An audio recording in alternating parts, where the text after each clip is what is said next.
नमस्कार, इन खबर में आपका स्वागत है। पश्चिम बंगाल सियासत का अखाड़ा बना हुआ है क्योंकि अगले साल 5 राज्यों में जो विधानसभा का चुनाव है उसमें पश्चिम बंगाल सबसे बीजेपी के लिए महत्वपूर्ण है। पिछले दिनों जो बीजेपी के अध्यक्ष हैं जेपी नड्डा, उनके काफिले पे जो हमला हुआ था उसके बाद जिस तरीके से राजनीति हुई और जिस तरीके से एक के बाद एक बीजेपी के कई नेताओं को जेड कैटेगरी की सुरक्षा, बुलेट प्रूफ गाड़ी दी गई, वो बहुत कुछ कह रहा है। इसी बीच बीजेपी का जो एक प्रतिनिधिमंडल है वो चुनाव आयोग से भी मिला और मांग की है कि वहाँ पे पैरामिलिट्री फोर्स की व्यवस्था की जाए क्योंकि स्टेट पुलिस के भरोसे नहीं रहा जा सकता। सियासत पूरी चरम पे है। जेपी नड्डा बीजेपी के जो अध्यक्ष हैं वो कोरोना के शिकार हो गए। ममता बनर्जी ने उनको शुभेच्छा तो भेजी, लेकिन राजनीति बहुत ज़्यादा एक दूसरे पे वार पलटवार की है।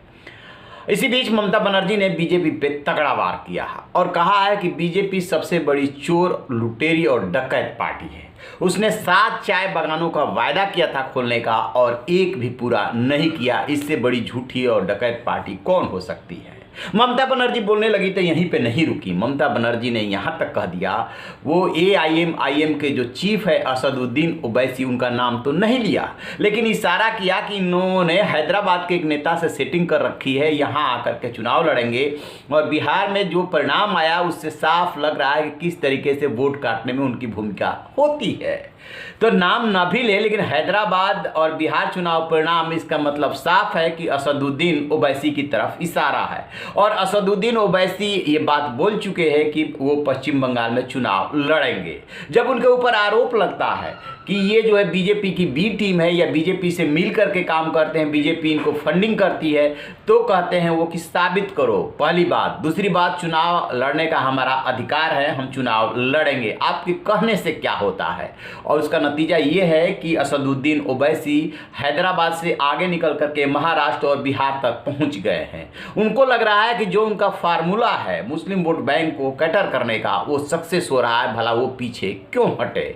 बीजेपी के लिए भी ये मुफीद होता है। अभी हैदराबाद में जो ग्रेटर हैदराबाद नगर निगम का चुनाव हुआ उसमें असदुद्दीन ओवैसी को कोई नुकसान नहीं हुआ। कम सीटों पे लड़ करके 50-51 सीटों पे लड़ करके 44 सीटें ले आए।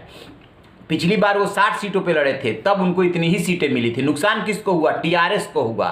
यानी कि वो अपनी रणनीति में कहीं ना कहीं कामयाब है। तो हैदराबाद में भी कामयाब है, बिहार में भी कामयाब है, महाराष्ट्र में भी कामयाब है, लिहाजा वो पश्चिम बंगाल में भी चुनाव लड़ेंगे। और किन किन राज्यों में चुनाव लड़ेंगे अभी वो इसका ऐलान करेंगे, लेकिन पश्चिम बंगाल के लिए वो क्लियर कर चुके हैं कि वहाँ पर वो चुनाव लड़ेंगे। ममता बनर्जी को इससे दिक्कत हो रही है। 37% वहाँ पर मुस्लिम वोट है। बीजेपी की इसी में कह सकते हैं कि रणनीतिक सफलता है जब वो अधिक से अधिक इस वोट बैंक का बंटवारा कर ले जाए। बंटवारा कौन करेगा? इसके लिए असदुद्दीन ओवैसी एकदम खांचे में फिट बैठते हैं। ममता बनर्जी आरोप लगा सकती हैं कि उनको किस तरीके से फंडिंग की जाती है, किस तरीके से सेटिंग की जाती है, लेकिन राजनीति में ये कोई नई बात नहीं है। ये सब चलता है। जो जीत जाता है वही सिकंदर कहलाता है। बीजेपी जिस तरीके की वहां की आक्रामक राजनीति कर रही है और जिस रास्ते पे चल करके ममता बनर्जी वहां पे जीती थी, वही रास्ता तो बीजेपी ने अख्तियार किया है। आप याद कीजिए, जब लेफ्ट का वहां पे शासन था, 34 सालों तक शासन रहा, ममता बनर्जी ने कैसे छीना था? इसी तरीके से संघर्ष करके छीना था। वो सेक्रेटेरिएट पे चढ़ाई करके पहुंच गई थी और अब वही बीजेपी कर रही है। खून खराबा वहाँ की पॉलिटिक्स में है, कोई रोक नहीं सकता। अब ये सब दाव पे चलता रहेगा। राष्ट्रपति शासन की भी बात हो रही है। चुनाव आयोग का दरवाजा खटखटाई दिया गया है। वहाँ के 3 अफसरों को यहाँ पे डेपुटेशन में बुलाने की बात है। उसका पालन होता है या नहीं होता है वो बात की बात है, क्योंकि स्टेट में जो IAS IPS होते हैं, कैडर अलॉट होता है। उस कैडर में जिस राज्य में होते हैं वो उसके अधीन ही आते हैं, लेकिन उनका जो कंट्रोलिंग मंत्रालय है, वो जो काडर कंट्रोल करता है वो IPS का गृह मंत्रालय है। लिहाजा उसका हस्तक्षेप रहता है और IPS एकदम से नाफरमानी नहीं कर सकते। तो राजनीति बहुत वहाँ पे तेज है, गर्म है, एक दूसरे पे वार पलटवार चल रहा है। लेकिन ममता बनर्जी ने यह भी जो बात बोली है वो बहुत बड़ी बात बोली है। ऐसी भाषा का इस्तेमाल अभी तक नहीं हुआ था। खैर, वो जो भी सोच के बोल रही है वो सियासत में सियासी रूप से सही हो सकता है। तो इस पर हमारी वहाँ की राजनीति पे नज़र है और जैसे कोई और अपडेट मिलेगा आपसे साझा करेंगे। आप रहिए ना बेखबर, देखते रहिए इन खबर। Thank you.